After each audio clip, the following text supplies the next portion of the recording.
Assalamualaikum buat penonton. Jumpa lagi di Arif TJ Channel. Isu Bas pendatang baru kembali bermunculan. Ya, salah satunya adalah Bas Merahsari yang menutup karir dari arena Bas Sumbar. Banyak yang bertanya-tanya ada apa.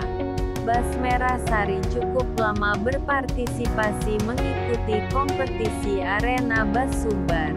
Memiliki fitur-fitur yang baik untuk bersaing. Beberapa orang beranggapan kalau Bas ini nyerah. Dan ada juga yang bilang cuma vakum.